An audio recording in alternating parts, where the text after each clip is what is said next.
Hey guys, my name is Wilson. Today you're in for a treat because we're going to be talking about how do you save costs. And what does that mean? Saving costs means more margins for you. More margins means more profit. That means you can bring home lots more money to be able to take care of the people you love. If you have not checked out the video right here, make sure you guys check out this video because we talk about the golden margins. What are the golden margins? Golden margins of what you need to achieve for the biggest three costs that you have. First of all, labor costs, rental costs, and lastly, your food costs. Because if you are able to control these three costs, that means that you have bigger margins and bigger profits to take home. So that's the whole point of this video, is to be able to help you and show you the 5 ways to be able to cut food costs so then that way you have more profits. Let's dive right in. The number one secret to be able to save food costs is to track it, okay? A personal story which I'm gonna share with you is the fact that before we started tracking our food costs, we were actually running around $35,000 to $50,000 in revenue, and we thought we were making a lot of money. But in the end, the money doesn't really show up in my bank account, and I really don't know why. And it is because of the fact that I didn't track my numbers. Ever since I started tracking my numbers, then I started to understand where my money actually went. So after doing that, I figured out that dry ice actually accounted for more than 20% of food costs for us.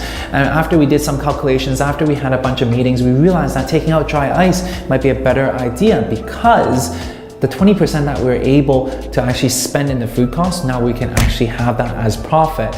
We did a test run, and in turn, just because we took out the dry ice, it didn't affect our sales and our revenue. So what that means is that that 20%, which equates to around $2,000 per month, went back into our pockets. And if I did not track, I wouldn't know where my money went. I wouldn't know which levers to pull. That's a prime example of why you need to be able to track your food costs. And in addition to that, after the fact that you started tracking your food costs, you know where your money is going.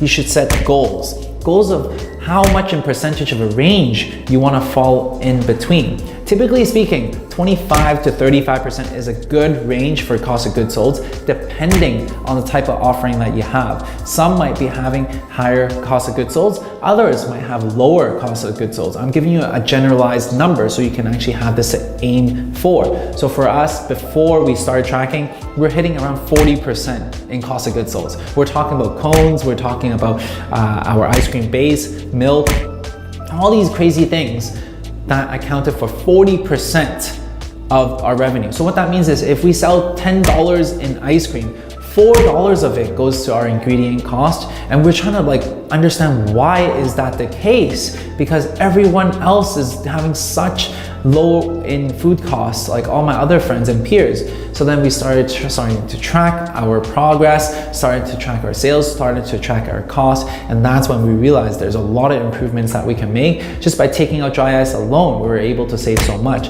And then we started switching out different suppliers because our cones, we were buying from a premium supplier which overcharged us like crazy. And at the end of the day, we switched it to another supplier who has equally of a quality product, but they were being much more fair. And in turn, we were able to drive our cost of goods sold down to 25%. And this huge gap in that 15% in cost of goods sold became our profit.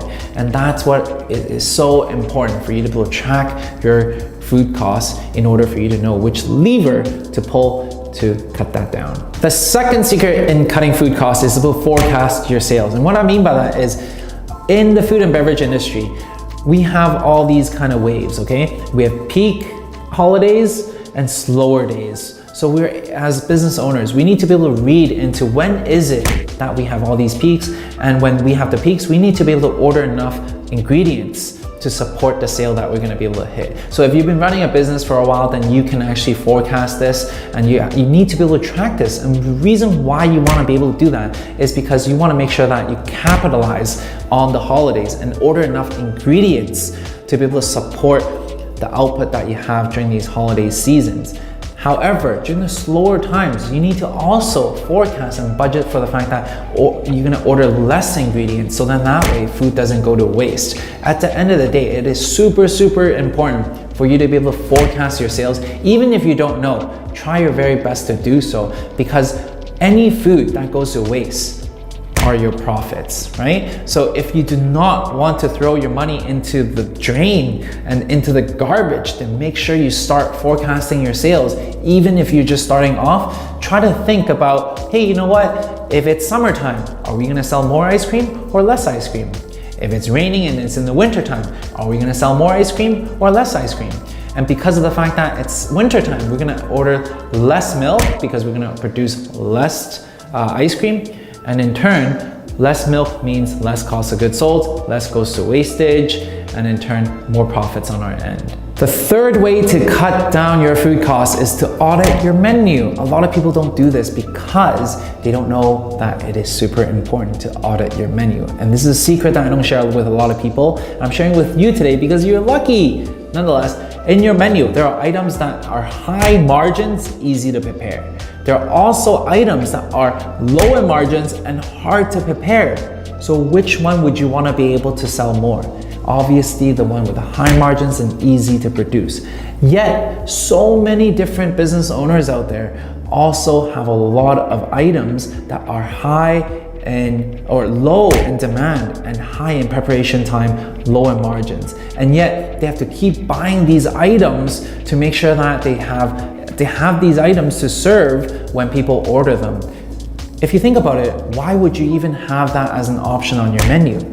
You would take that out altogether because of the fact that they are high in preparation time and low in margin. So make sure you guys audit your menu. Audit your menu to find items that are highly generating profits for you and easy to prepare. So to give you an example, with 720 Sweets, at our Metrotown location, we completely took out our dry ice premium version because the demographic that shops there, they're looking for something that is quick grab and go. So we're offering them $2 ice creams and we're playing that volume game. Super easy to make, low in cost of goods sold, okay? So we're playing that volume game.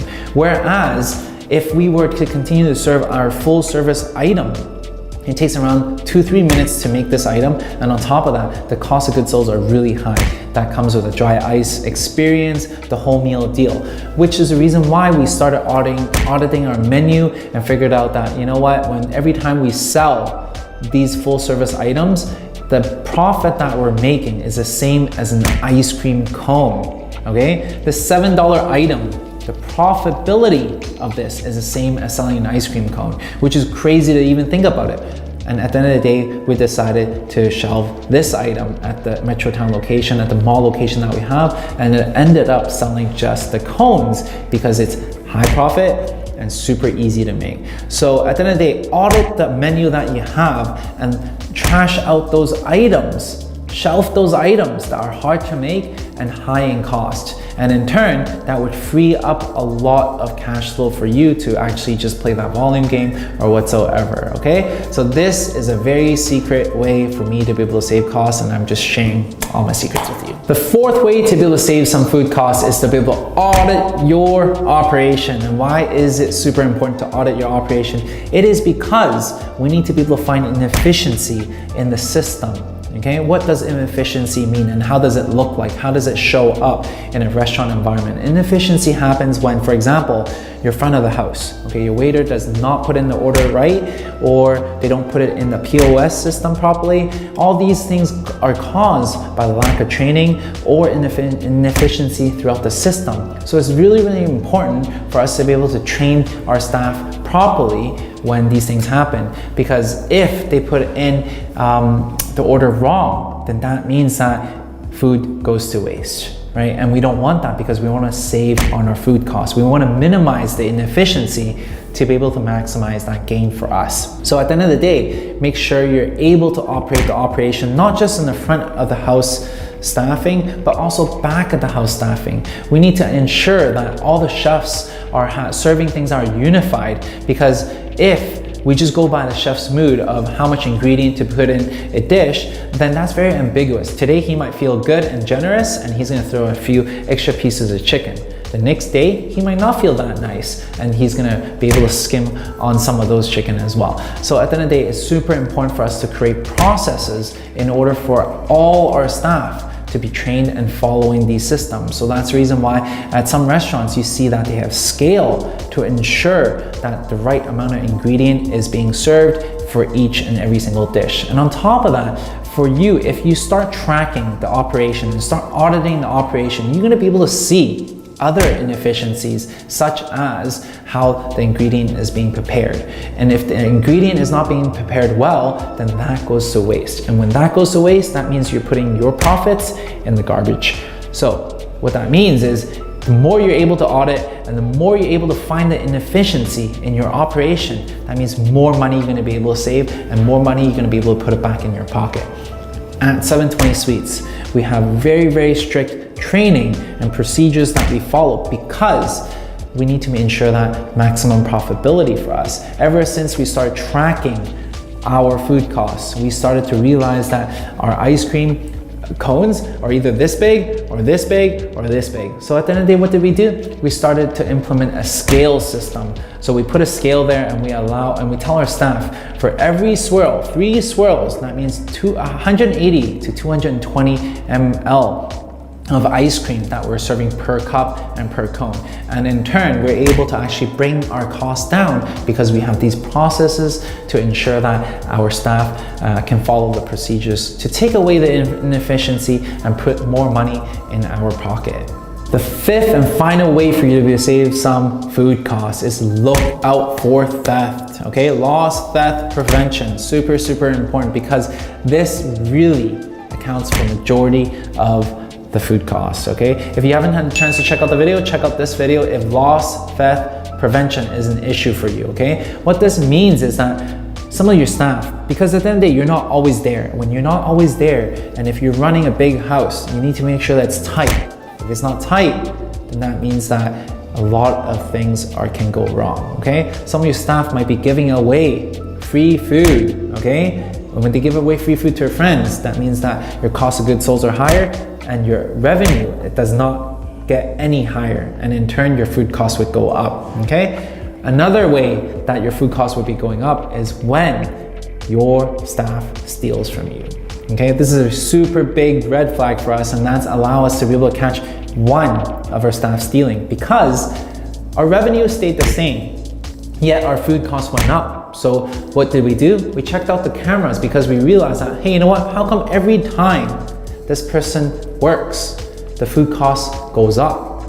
They either are giving away a lot of free food, or what they do is they sell the food and they don't put the revenue back into the till. And in turn, we found out that he was actually stealing by just looking at our food costs. It is crazy the amount of information that looking at the numbers are able to tell you, which is the reason why this is point 1, track your food costs. But nonetheless, if you're able to be able to track your food costs and look for people that are these loss, theft preventions and to prevent that from happening, you're gonna be able to save a lot of money because in the food and beverage industry, our margins are already slim to none. So if you have processes to be able to prevent these things from happening, you're basically putting a lot more money into your pocket. And these are the profit that we're talking about. So at the end of the day, when you want to lower your food costs, make sure that you look out for loss, theft prevention, either from people that are stealing from you or comping.